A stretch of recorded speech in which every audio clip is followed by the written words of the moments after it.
To truly survive as a trans person, I must give you one fatal tip. You must succumb to the enemy.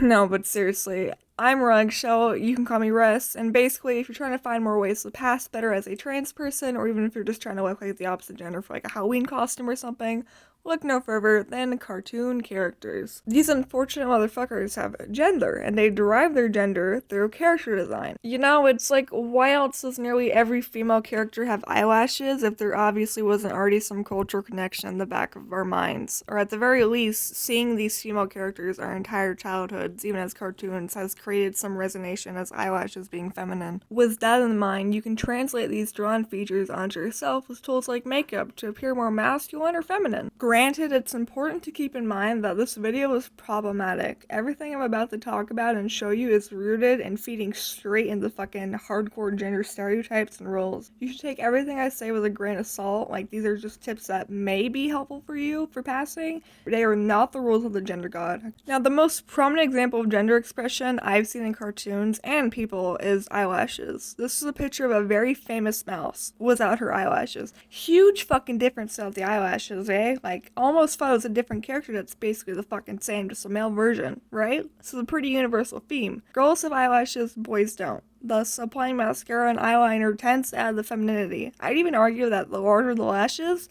the more feminine. P is stored in the balls and femininity is stored in the lashes. I don't make the rules, except right now when I'm making the rules. Another thing I've noticed surrounding like eyes and gender is eye shape. Girls tend to have bigger doe-ish eyes and the inner corner of their eye is kind of pointed, while boys have the inner corner of their eye rounded and the eye is generally smaller. So for feminine individuals, I wouldn't particularly recommend tightly lining your whole eye in eyeliner unless you're also going to expand the whites of your eye or do like a wing or a like large lashes, as like the lining your eye will appear to like shrink the eye. However, masculine individuals tightly lining the eye if you really like eyeliner could benefit you. Additionally, I've also found for like boys that sometimes giving them eye bags or sunken in tired eyes kind of is the move, so go a little crazy with the eyeshadow, bestie. Adjacent to the eye, the eyebrow. Most of you know the gender-ish deal with these already. Girls have thinner eyebrows, they trail off very pointedly at the end, while boys have thick squared off eyebrows. Now moving on, girls have more rounded faces while boys are incredibly cubic, almost like an upside down pentagon, which is something you can't exactly control, but contour helps. Along with face shape, girls tend to be shinier, more like rejuvenated, fresher looking, and without, you know, just like actually putting work into your self fucking care, the next best thing I can suggest is just abusing that fucking highlighter and blush, sister. Another thing that I've noticed that's really fucking odd to me that kind of follows the peppy thing of girls is they have like upturned features. There's a few ways you can implement this, like curling your eyelashes,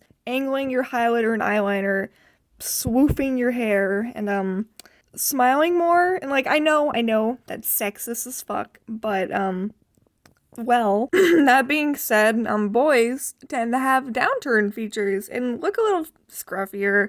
So, smile less. But look, okay, smiling is not girly, and not smiling is not boyish. It's just, if you're already presenting a certain way, sometimes a push is helpful. However, this is not something you should or should not maintain for a long period of time, because that's kind of fucking crazy. But if there's ever a situation where you feel uncomfortable and need like a little extra gender juice, maybe to go to the bathroom or something, sometimes a smile or lack thereof can go a long way. Without having to do that smiling bullshit, you can also like upturn your lips a little with makeup. In fact, girls tend to have like heart-shaped pinker lips anyway, so coloring and shaping is good. I will say, however, the boys on the other hand are like devoid of color on the lips, and the shape is also rather flat. If you're really committed, you could just use foundation as lipstick. Now for hair, we all know the obvious shit. Short hair is for boys, long hair is for girls. Boo, boring. More importantly, boys have M-shaped hairlines, and girls have like upside down V-shaped hairlines. Now, you can't really change your hairline. Don't even fucking try. I see that one dumbass with the razor already in my head. But for masculine individuals, if you're already a little bit genetically lucky and it's kind of already having that shape, a little bit of eyeshadow in the certain spots can give you that little M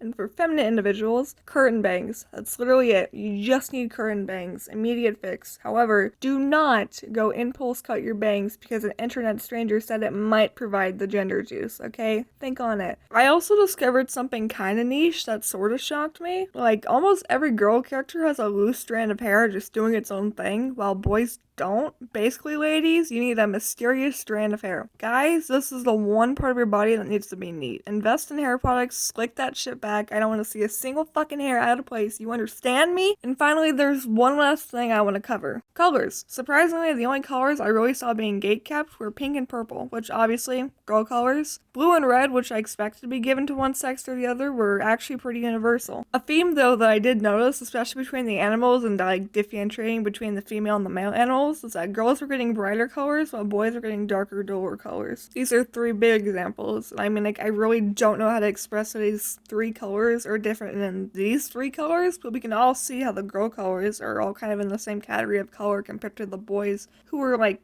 darkened down compared to them, right? It's like they have a higher fucking wavelength or something, you know? And you can take this concept and translate it to the way you dress, all the way to your hair color. But I really don't want to go too far and be like, hey, tuberculosis is a masculine color, and fuck up some transfem with tuberculosis colored hairs day. So I'm not going to really put too many suggestions into this one, but it's like a general idea. Boys seem to present in a duller, basic colors, while girls present in lighter, brighter colors. I would love to hear any observations you guys pick up on your own. You can look at any cartoon characters yourself by just looking up cartoon characters, basically. Obvious keywords are like looking at female characters versus their male counterparts, like their love interests. I especially love to look at animals because animals are harder to make female and male. Like, you really have to put effort into those. They obviously put a lot of fucking stereotypes into the older designs, like the early 1900s cartoons and the earlier Disney princesses. And fucking fan art. Gender bent characters are a great place to look. Look at what changes they make to the original characters to make it gender bent. End of video. I am finally done fucking talking. However, I do need to legally leave you with one last thing before I leave you. You are fucking valid, okay? Sleep tight tonight.